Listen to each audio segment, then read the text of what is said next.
Ay mga paps, so ngayong araw na to mag-change oil tayo. So ang motor pa natin ay Rossi TC150. So every 1,000 po tayo mag-change oil. Gamit po natin ay yung fully synthetic petrol oil.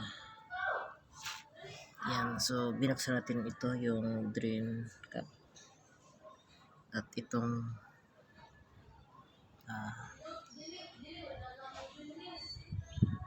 drain plug niya para mas ma-fully drain yung makina.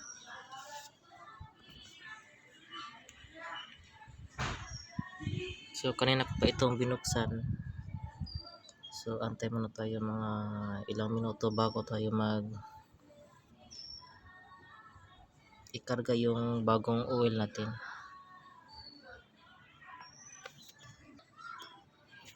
Ito palang gamit ko paps, Petron Fully Synthetic.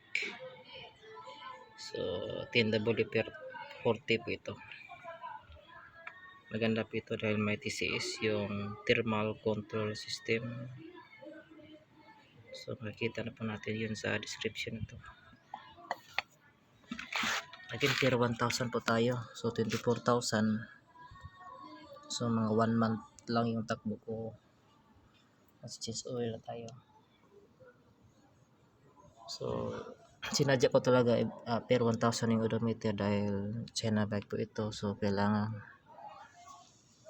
bigyan natin ng pansin yung pag-change oil para maiwasan yung maagang pagkasira ng makina niya.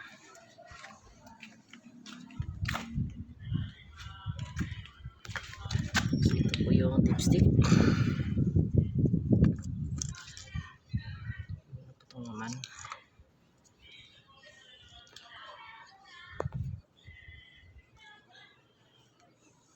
So hindi na siya tumatagas, konti na lang. Ito po yung tools na gamit ko. So medyo pause muna tayo. Ito pong tools gamit ko.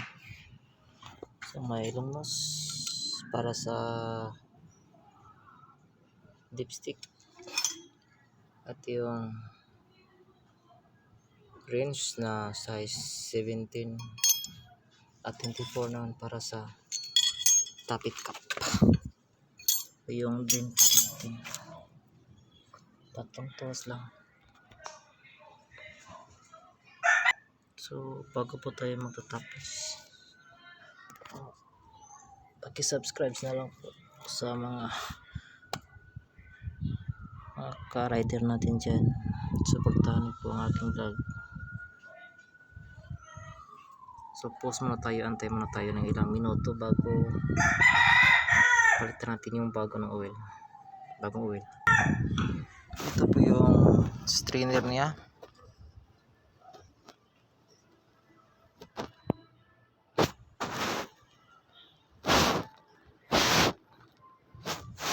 So nalinis ko na. So ito po yung panel natin. So nag-recycle na ako dahil ang ginamit ko sa panglinis po nito ay yung Singer oil. Kaya makita natin, hindi pa ako gumagamit ng BS1 kasi masyadong mahal. So, dapat pinisan din to itong filter niya.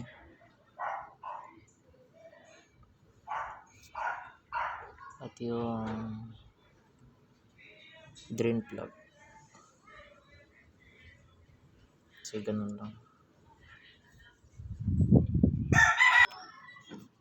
So linisan po natin yung tawag ito, mailang makita ba yung drain cap niya or filter cap.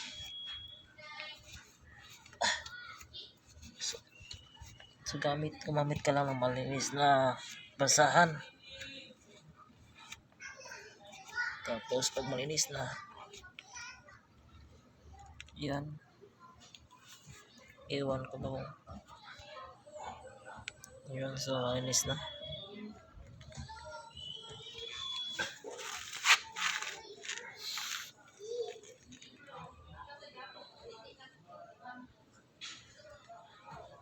Tapos ganito yung paglagay yung tapos yung iuna mo itong filter na pag ganyan lagay mo yung spray niya kasi pag nilagay mo yung cap niya ay kita magpuso magdidikit yung filter niya yung screen. Tapos ito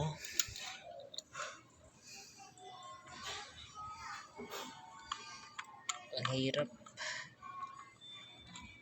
wala kasi ako assistant tagahawak ng camera, so higpitan mo lang siya gamit yung kamay mo, huwag mo gamitan muna ng rinse baka mahalos thread, tapos pag medyo mahigpit lang saka mo na gamitan. Yan yung size 24.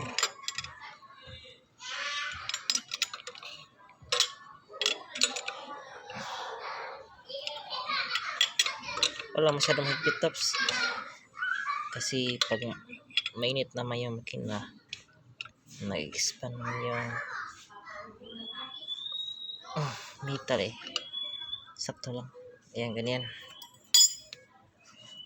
Tapos yung drain plug niya okay na to, ilagay mo na.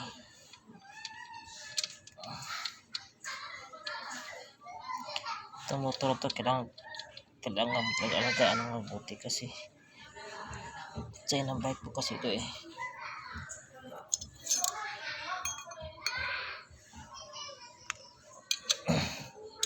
so kita na yan yung ko ba kung kita yan hindi masyadong higpit okay na. Tapos punta naman tayo dito yung drain plug niya yung dipstick ilagay yung sa itong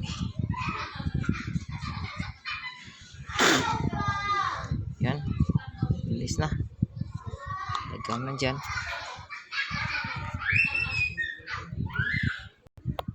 At saka pas nabili ko ito sa Petron yung gasoline station, nakakalaga ng 315 pesos lamang. So dito buksan natin. So yan, so sa pagbukas nito so gamitan mo lang ng alin yung tupukin mo dito. Yan, okay na. So yun na po tayo.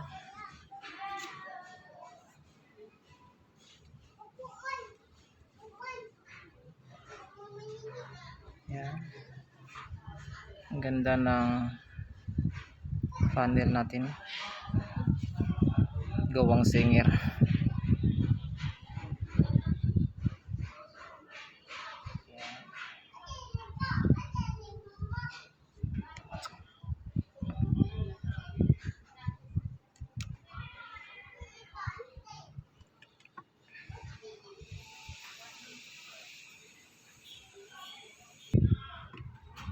Yan, tapos na. Tapos yan.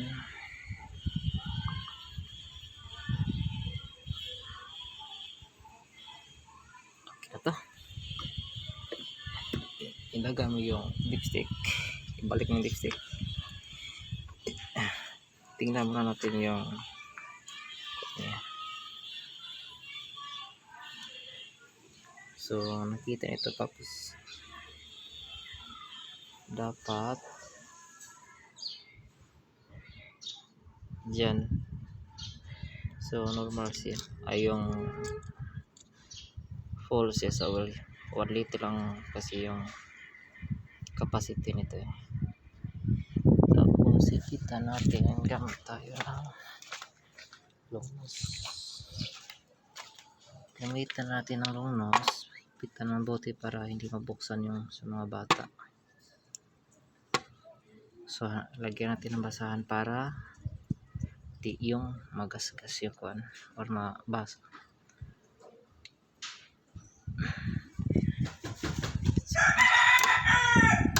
Hirap.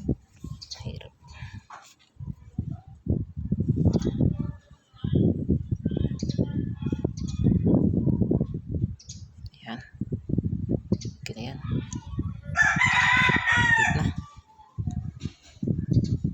So tapos tayo mag-chisulit. Kapanda rin natin.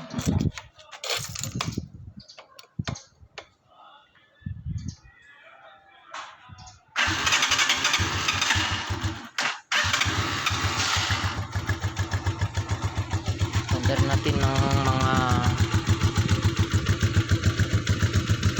kahit 1 minuto lang para mag-circulate yung oil niya.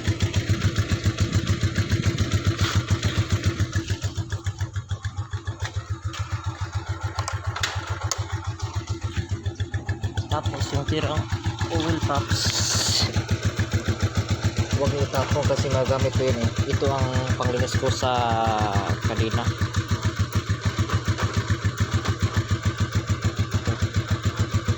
Pag naglinis ako ng kadena ng motor, ito ang ginagamit ko kasi palagi ko pong nilalabikit yung kadena para hindi maagang masira.